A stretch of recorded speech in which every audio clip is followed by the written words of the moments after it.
Hello, good evening student. In the previous video we were discussing about the exercise of chapter 6. Now we come to the question number 10.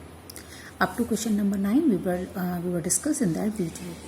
Question number 10, which zone of flame does a goldsmith use for melting gold and silver and why? It is I think clearly understood to you that flame having the three parts, outermost zone present in the contact of the oxygen, so it is the hottest zone. This is the reason goldsmith used to melt the gold and silver, use this outermost zone. Now come to the question number 11. 11th question is a numerical and you have to calculate calorific value of fuel in it. You have to do these numerical and these are the very simple numericals, just like the unimentary method you studied in previous we can say in your 3-4 classes. Same pattern you have to use here. In an experiment 4.5 kg fuel to given to you. ठीक है, कितना fuel दिया आपको 4.5 kg and total energy released is 180,000 kilo joule. ठीक है, आपको calorific value निकालनी है. तो calorific value as you already know what is the unit, KJ per kilogram. ठीक है, केजे पर किलोग्राम. इसका मतलब 1 kg बर्न करने पर कितनी एनर्जी रिलीज होगी ये आपको कैलकुलेट करना है. In the unitary method you know very well, जो चीज़ आपको दी होती है उसको आप लेफ्ट में रखते हैं और जो निकालना होता है वो आप राइट में रखते हैं. ठीक है, तो 4.5 kg फ्यूल आपको एनर्जी देता है 180,000 kilo joule.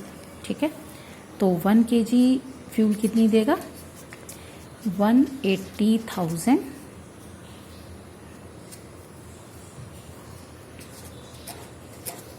divided by 4.5. right, you have to calculate this one. 9 से ये कट जाएंगे, 0.5 पॉइंट को हटाइए, एक 0 और यहाँ पे ऐड कर दीजिए एंड 5 से 9 से आपने काटा, ये से 5 और 9 से ये कैंसिल हुए तो 2 और 1 2 3 4 5 1 2 3 4 5. ठीक, अब 5 से कट कर दीजिए तो ये 4 और 1 2 3 4. तो आपका कितना आंसर आया 40,000 joule energy will release when you burn 1 kg fuel. Right, so in this way you can calculate this one. If you feel any problem you can discuss with me. Next, question number 12. Can the process of rusting be called combustion? No. Combustion का meaning होता है, it is clear, rusting is also we can say rusting is also exothermic reaction, यानी कि energy release होती है rusting में. But combustion के लिए ये ज़रूरी है कि जो एनर्जी रिलीज हो रही है it should be visible in terms of heat and light. So combustion is a reaction in which energy released and this energy should be visible or we can feel it in terms of heat and light, then this process is not combustion. तो rusting की जो energy release होती है वो इतनी ज़्यादा नहीं होती कि हम उसको फील कर सकें हीट और लाइट की फॉर्म में, इसीलिए रस्टिंग को हम कंबशन नहीं कह सकते. बट हाँ, क्या सिमिलैरिटी है दोनों में कि दोनों ही ऑक्सीडेशन प्रोसेस हैं, दोनों में ही मटेरियल ऑक्सीडाइज होता है. So it's very important to note. Question number 13. Abida and Ramesh were doing an experiment in which water was to be heated in a beaker. Abida kept the beaker near the wick in the yellow part of the candle flame. Ramesh kept the beaker in the outermost part of the flame. Whose water will get heated in a shorter time? Obviously Ramesh, क्योंकि outermost part जो है वो सबसे ज़्यादा गर्म होता है, hottest zone होता है, इसीलिए रमेश का पानी जो है वो कम से कम टाइम में गर्म हो जाएगा. So this is all about the exercise of this chapter. Now come to the activities. Now first we discuss the activity number 1. Survey the, लेकिन एक्टिविटी आपको सिर्फ उतनी ही करनी है जितनी की असाइनमेंट में आपको दी गई है. ठीक है, और जो मॉडिफिकेशन है वो भी उसमें करना है, लेकिन आपको समझना है सारे.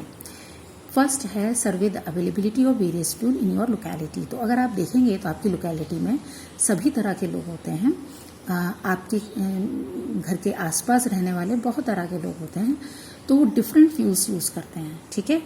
पर most of the people LPG का यूज़ करते हैं, वुड भी यूज़ करते हैं, कुछ लोग केरोसिन भी वुड के साथ यूज़ करते हैं। जैसा कि आपको हमने पहले भी बताया था कि वुड इग्निशन टेम्परेचर तक पहुंचने में टाइम लेती है, इसलिए थोड़ा केरोसिन उसमें इस्तेमाल होता है।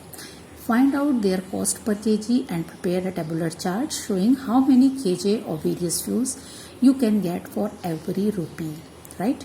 सो no need to do this survey, बस आपको ये पता होना चाहिए कि कौन सबसे सस्ता है और कौन सबसे महंगा है। एलपीजी पर केजी कॉस्ट बहुत ज़्यादा है इन कंपैरिजन टू वुड और कोल के, ठीक है। और सबसे सस्ता आपको क्या मिलेगा, वुड मिलेगा। नाउ सेकंड वन, और आप जब सर्वे करेंगे तो मैक्सिमम पीपल आपकी लोकेलिटी में एलपीजी यूज़ करेंगे, तो एलपीजी पर केजी कितना पड़ रहा है ये आपको अपनी एक्टिविटी बुक में निकालना है, ठीक है। तो इस एक्टिविटी नंबर 1 में आपको सिर्फ इतना करना है कि you will take out the cost of 1 kg LPG. It's very important to note कर लीजिए इसको कि आपको 1 kg का कितना कॉस्ट है ये पता करना है। तो आप क्या पता करेंगे, सबसे पहले सिलेंडर चेक करेंगे कि उस पर कितने केजी, उसके अंदर कितने केजी गैस है। इसके बाद आप मम्मी से पता करेंगे कि एक सिलेंडर का कितना अमाउंट वो पे करती हैं, ठीक है। उसके बाद जो अमाउंट है उसको आप डिवाइड करेंगे, किससे डिवाइड करेंगे, जो आपकी एलपीजी सिलेंडर पे अमाउंट ऑफ गैस का लिखा हुआ है उससे डिवाइड करेंगे, तो पर केजी आपको पता चल जाएगा कि कॉस्ट एलपीजी का कितना है। तो ये आपको करना है। Now question number 2, find out the number, type of location of fire extinguisher available in your school, nearby shops and factories, write a brief report about the preparedness of their establishment to fight the fire. तो ये second activity जब आप school खुलेंगे आएंगे तब हम school में ही करेंगे। Third, survey 100 houses in your area, find the percentage of household using LPG, kerosene, wood and cattle dung as a fuel, ठीक है। तो most of the people were using the LPG, लेकिन कुछ एक अगर आपको मिलते हैं तो आप देख सकते हैं, otherwise no need to do this activity number 3। Talk to people who use LPG at home. Find out what precautions they take in using LPG. It's very important. You have to write 5 precautions in your activity that should be taken when you use the LPG, right? तो बाहर जाने की ज़रूरत नहीं, you can talk to your parents. क्या क्या LPG use करते समय क्या क्या ध्यान रखना है ये मैं आपके साथ डिस्कस कर रही हूँ, और ये आपके पेरेंट्स को अगर नहीं पता तो आप भी उनके साथ डिस्कस कर सकते हैं। नंबर 1, एलपीजी स्टोव से सिलेंडर हमेशा नीचे रहना चाहिए। ये बहुत ध्यान रखने की बात है, इसलिए एलपीजी स्टोव पे काम आप खड़े होकर ही कर सकते हैं, बैठकर नहीं कर सकते। ये बेहद इम्पॉर्टेंट पॉइंट है कि एलपीजी का सिलेंडर हमेशा स्टोव से नीचे रहना चाहिए। उसका जो नॉब है, जो नोजल है जहाँ से गैस रिलीज होती है, उससे ऊपर आपका गैस का स्टोव होना चाहिए। उसका रीज़न क्या है कि गैस सिलेंडर से निकलने के बाद ऊपर की तरफ चलती है। अगर आप स्टोव को नीचे रखेंगे और गैस ऊपर की तरफ जलेगी तो लीकेज होने के चांसेस बहुत बढ़ जाते हैं। दूसरी बात, जिस जगह पे एलपीजी का सिलेंडर है और एलपीजी का स्टोव है उसके पीछे आसपास कोई भी कर्टेन या वुडन की वॉल नहीं होनी चाहिए। उसके पीछे कंक्रीट की वॉल हो या आयरन की प्लेट या कुछ भी इस तरह का लगा होना चाहिए जो कि आसानी से आग ना पकड़े। आ रहा समझ में, किसी तरीके का कर्टेन नहीं होना चाहिए। और अगर आप अपनी किचन में एलपीजी स्टोव को विंडो के सहारे रख सकते हैं तो इससे अच्छी कोई बात हो ही नहीं सकती, ठीक है। तो एलपीजी स्टोव जहाँ रखा हुआ है उसके ठीक साइड में अगर विंडो है, उसी के ठीक सामने अगर विंडो है तो that's is a best situation. Fourth important point, LPG cylinder जब ख़त्म हो जाता है तो आपने जनरली देखा होगा कुछ लोग उसे हिला के यूज़ करते हैं, कुछ लोग उसे लेटा के यूज़ करते हैं।